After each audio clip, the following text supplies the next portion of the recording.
Bulan namun sang unagin kaon sang Bakunawa. Maluoy ka man, iuli korona sang among hari.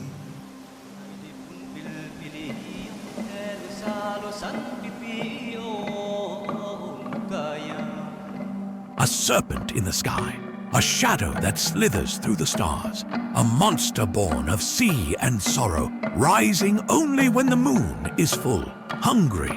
Imagine looking up at the night sky and seeing the full moon vanish, not behind clouds, but swallowed whole by a beast the size of a mountain. Not a metaphor, not a myth, a living thing with scales like obsidian and a hunger that never ends. That's the Bakunawa. And this is no bedtime story.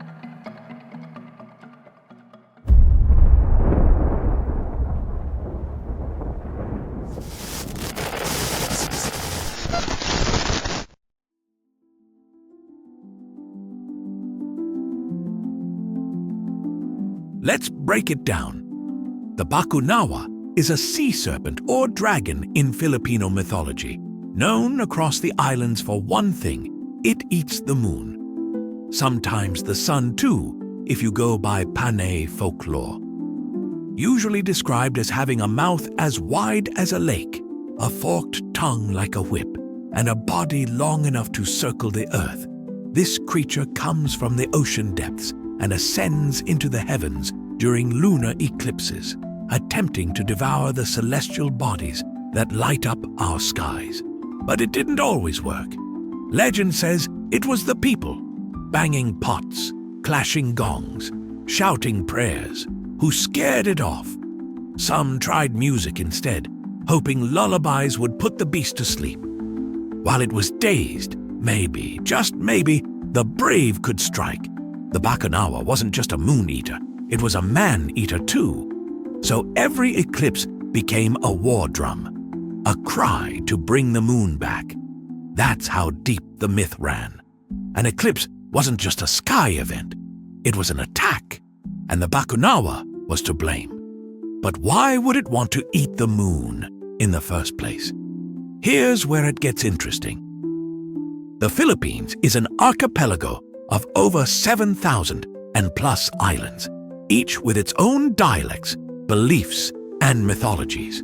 And back then, the Philippines wasn't always just one country. It was made up of many groups, many kingdoms. So, of course, there isn't just one story of the Bakunawa. There are many. Let's start with the version most people know. Long ago, Batala, the benevolent creator god, hung 7 moons in the sky. Each one burned with a silver glow, lighting up every night of the week. The world was never without beauty, but in the deep, where light never reached, something stirred. Bakunawa, a colossal, serpent-like dragon who coiled around the earth. For all his life, he had known only shadow. Then he saw them, the moons, radiant, glowing, beautiful. He was mesmerized. He had to have them. One night, he rose from the abyss, towering, hungry. With one violent surge, he swallowed a moon whole. The earth shook, but inside him, the moon melted like candle wax, its light too pure to stay. Infuriated, he returned the next night, then the next, and the next. Moon by moon, he devoured them, only to watch them dissolve into nothing. Still, he didn't stop. Soon, only one moon remained. The people had suffered enough. Each moon stolen brought earthquakes, fear, and darkness. They knew Bakunawa feared noise, so they armed themselves with pots, pans, and voices. When the dragon came for the final moon, the sky dimmed. Just as he latched onto it, the people erupted, screaming, banging, shaking the earth louder than he ever had. Startled, Bakunawa spat out the moon and fled back into the sea. Light returned. The people rejoiced. But Batala had been watching. To protect the last moon, he planted towering bamboo on its surface. Those dark marks we still see today. A shield. Still, Bakunawa waits. Still he rises, hoping to swallow the final moon. But as long as the people remain loud and the bamboo stands tall, he'll never succeed. And that's just one version of the tale. Another version paints a different picture. In this tale, the Bakunawa wasn't born evil. She had a sister, the moon herself. They were once both deities, celestial beings in balance. But jealousy poisoned her heart. Perhaps the moon was more loved, more admired. Bakunawa, overcome by envy, lashed out. She swallowed her sister in a moment of wrath. Other tales tell that the Bakunawa has a sister in the form of a sea turtle. The sea turtle would visit a certain island in the Philippines in order to lay its eggs. However, locals soon discovered that every time the sea turtle went to shore, the water seemed to follow her, thus reducing the island's size. Worried that their island would eventually disappear, the locals killed the sea turtle.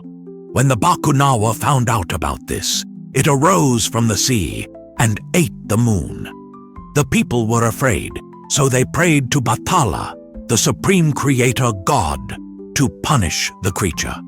Batala refused, but instead told them to bang some pots and pans in order to disturb the serpent. The moon is then regurgitated while the Bakunawa disappeared, never to be seen again.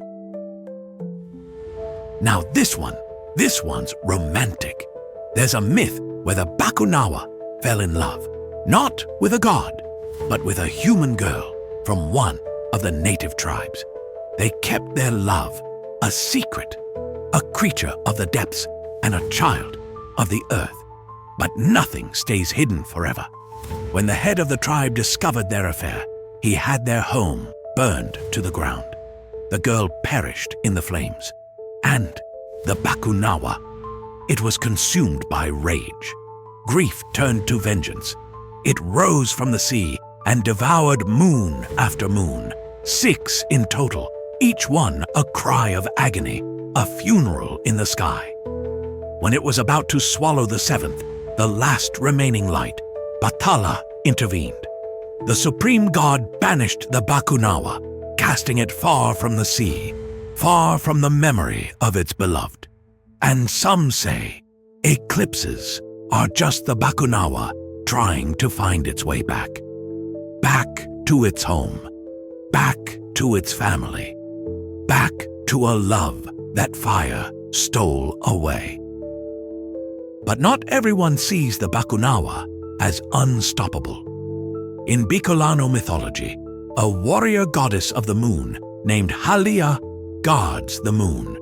She wears a golden mask, and every time the Bakunawa rises, Haliya fights it off. Some versions say the people worship Haliya, invoking her name during eclipses. Others say she dances in the sky, sword flashing against the serpent's scales. It's myth as battle, a cosmic war, and the moon's fate hangs in the balance. So, why were the ancients so terrified of eclipses? For the Filipino ancestors, eclipses weren't just strange occurrences, they were deeply feared. In a world where the natural was unpredictable, an eclipse was a mysterious event that seemed beyond explanation. The sudden darkness, the vanishing sunlight, and the moon turning blood red all hinted at something ominous, something far beyond their control. The Bakunawa, first documented in the 1600s by Spanish priests, was closely linked to eclipses. This myth, believed to have originated from the Visayan people, takes different forms across regions. In Bicol, it was viewed as a deity. In the Maguindanaoan area, it was entirely different, a dragon-like bird known as the Minokawa. Meanwhile, in ancient Tagalog beliefs, eclipses were referred to as laho, meaning to vanish or disappear. with the idea that a serpent was swallowing the moon. Old Tagalog texts like Vocabulario Tagalog 1620, even recorded phrases used during an eclipse such as Hinain ng laho ang bawan, masakit ang paglamon ng laho sa bawan, inalawa ng laho ang bawan. Despite the lack of written documentation, the Bakunawa myth remains a cornerstone of Filipino identity, passed down through oral traditions over centuries. Filipino folklore, shaped by years of colonization, continues to serve as a vital cultural resource, an assertion of beliefs that endure through time. It wasn't just superstition, it was language born of fear, a language that gave voice to the unknown. While the exact origin of the word Bakunawa is elusive, the myths surrounding it, along with Laho, still resonate across the islands. These are stories that have lived, screamed, and swallowed the very sky itself. Before colonization, these stories weren't just entertainment. They were explanations. They were maps of meaning. The moon controlled tides. The sun governed crops. Losing them meant chaos. So the stories explained that chaos as battles between gods and monsters. Bakunawa wasn't just a monster. It was fear itself. A way to frame uncertainty. A way to give people power, even if it was just through prayer and noise. It told them, if we act, we can stop the dark. Even now, the Bakunawa lives on, in art, in games, in books, in tattoos. It became a symbol of Filipino identity, of cosmic mystery, of ancient wonder, and maybe of the stories we tell ourselves when the sky goes dark. Because even before colonization, the Philippines was already rich in culture, in imagination, in myth. A serpent in the sea, a shadow in the sky, a warning in the eclipse, and a people who never stopped fighting for their moon. Until next time, keep questioning, keep searching beyond the structure of what you know.